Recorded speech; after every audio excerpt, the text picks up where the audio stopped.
Today on Horsemen's 411, we'll be visiting Tehachapi in a little tack store called Tack of the Town, where a wonderful lady that runs a rescue donates all of her time and money to help elderly horses. Please stay with us to visit this wonderful little tack store.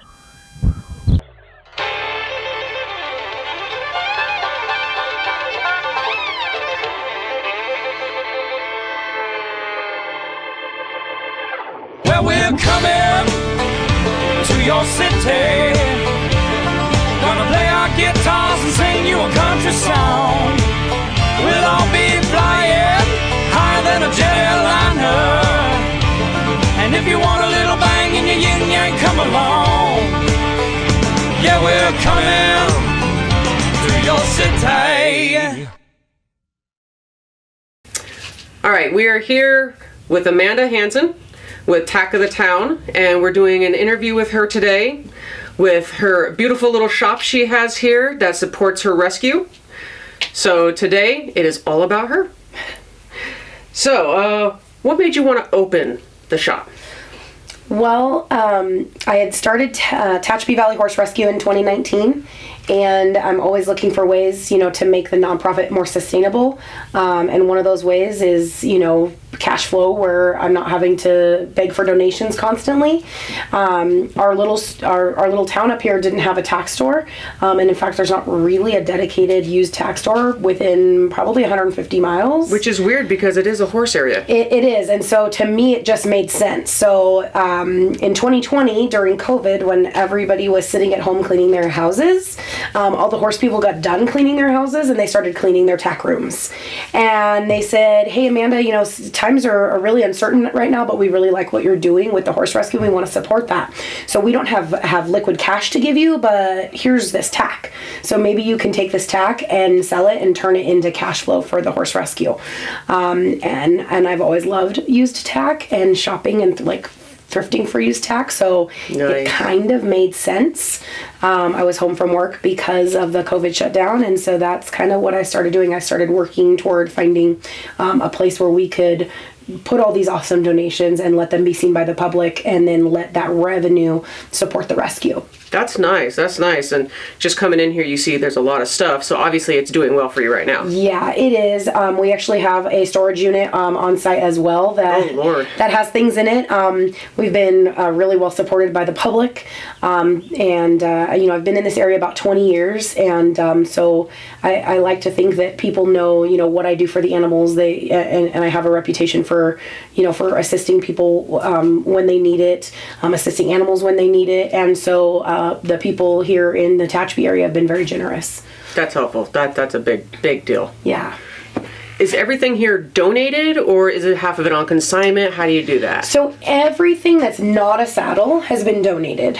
We don't have a robust, point of sale system where everything's barcoded and things like that. So with this not being my full-time job, I knew that it would be too difficult for me to consign and keep track of smaller items. So everything that is not a saddle has been donated, and then about half of the saddles you see here in the store are on consignment. So because saddles are larger, they're easier for me to keep track of. When we sell a saddle, I'm able to keep track of that a little bit more easily, and so we do consignment on saddles. Okay. Now, is there a certain tack that you won't take in, or that you won't sell, or anything along that lines? Generally, if it's safe, we will sell it. If there's a piece of tack or equipment that I think may not be humane or ethical, that is something that I don't sell in the store. That makes sense. For obvious reasons. There's even some bits, a couple bits that have come through before, or even a set of spurs that I just don't feel. We're talking razor sharp, or have something on them that isn't humane or ethical, and so I will not sell those items. Okay, that makes sense. Yeah. Now, what kind of condition does the tack have to be in? Does it have to be in still working order? Obviously, you don't want to have torn up stuff, but let's say let's say it's dirty, do you go ahead and wash it, or do you go ahead and clean it, or how does that work? I mean, if people don't have the ability, they just cleaned out their tack room, put it on a box, and just went, here, take it. Yeah. So they bring it to us, and a lot of the times it does come in dusty, dirty, you know, it's sat in storage for a while or whatever the situation is. We welcome all kinds of donations. We're just grateful that somebody thought of us, you know, to bring us their items. So we certainly are not going to turn it away for any kind of dust or dirt. One of the roles that volunteers play here is they go through the donations as they come in. They sort out things that are not sellable, or maybe they're damaged, or they're not safe anymore, and they will slick them up a little bit for us. They'll dust them off, they'll clean them, they'll get them ready to be presentable and sold on the sales floor. That makes sense. Okay, all right.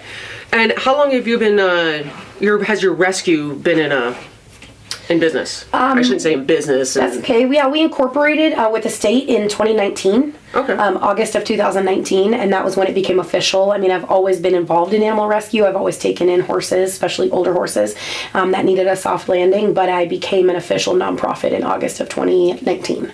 Okay. All right. And how many do you take care of right now? Like in animals in general, like horses, goats, whatever you take? So currently, we have one goat, Harry Potter. But no, I have 25 equines that I directly take care of daily. And then we have approximately 5 that are in foster homes. So they're in various fosters.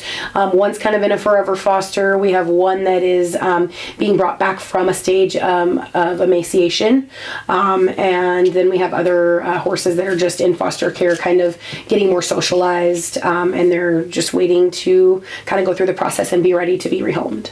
Okay, all right. So what kind of animals do you take in when you take in animals like that? It's just the horses mainly you're kind of... Yeah, mainly the horses, horses, donkeys, mules, any kind of equine. Like I said, I do tend to take in the older horses.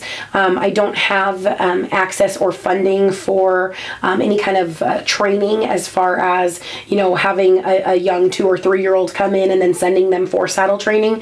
Because one thing I really feel is important is that a horse should be saddle trained before it is adopted out, because that's the best way for a horse to remain safe in today's its current home. And in its current home. So I do not like to send horses or pass horses along that are not saddle trained. And so the seniors just tend to come to me. That makes sense. Yeah. That makes sense.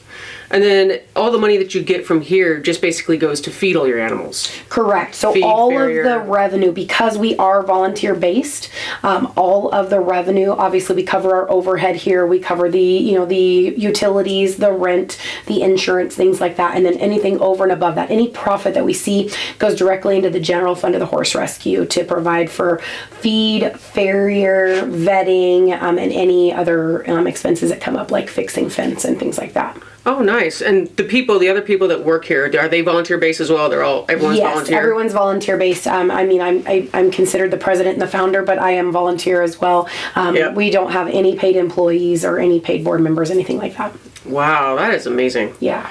And how many people are involved in the tack store to keep it running? More than just you, obviously. Right. Well, right now we actually are desperately short on volunteers. We try to be open Wednesday through Saturday, noon to 4.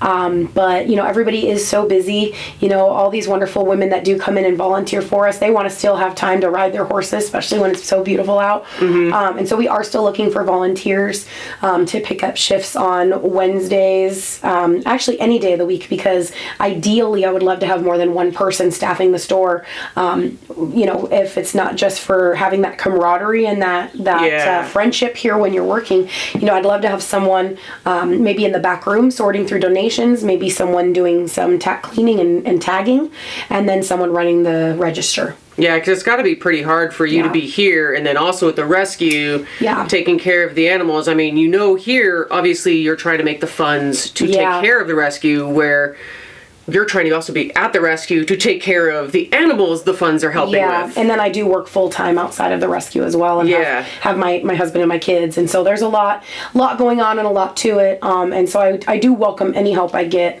I can get specifically here at the tack store, because it does need to be open the same hours that I am working. That makes sense. Well, we'll definitely put the word out for volunteers, and hopefully we can get some people that are close by. Maybe someone will come over and help volunteer with that. That would be great. Thank you. Not a problem. And this is Amanda Hansen again for Tack of the Town in Tehachapi.